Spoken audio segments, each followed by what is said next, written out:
সকালবেলা ঘুম থেকে উঠে কি রান্না করব বুঝে উঠতে পারছিলাম না। তো ঘরে দুটো ডিম ছিল, তো ভাবলাম একটু ডিম আলুর তরকারি করি। তো আমি ডিমটা তাড়াহুড়োর মধ্যে ভাতের মধ্যে বসিয়ে দিয়েছিলাম। এর আগেও আমি অনেক ভিডিওতে দেখেছি, আমি এইভাবেই ডিমটা বেশিরভাগ দিন রান্না করি, সময়টা খুবই কম লাগে। তো আমি ডিমটা এইভাবে প্রথমে ভাতের হাঁড়ির মধ্যে বানিয়ে নিলাম, তারপর একটু তেলে ভেজে নিলাম।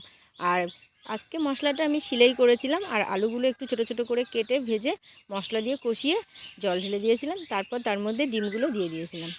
তো এত টেস্টি কি বলবো, এইভাবে রান্না করলে সত্যি খুব ভালো লাগবে। সবাই বাড়িতে এইভাবে বানিয়ে খেয়ে দেখবে, আর যারা যারা খেয়েছো এইভাবে বাড়িতে বানিয়ে আমাকে কমেন্ট করে জানিও। তো চলো পুরো রান্নাটা দেখায়। ডাঁটা আলু বড়ি পটল দিয়ে তরকারি, ডাঁটাগুলো গাছেরই, আর এদিকে ডিম আলুর একটা তরকারি। আর গতকাল রাত্রে কিছু চিকেন নিয়ে এসেছিলো, সেটা আছে, এটাতেই হয়ে যাবে। তো চলো এখন সবাইকে টাটা, কারণ এখন স্নান করে পুজো দিয়ে ডিউটিতে যেতে হবে। পরে আবার কোনো ভিডিওতে সবার সাথে কথা হবে। সবাইকে টাটা।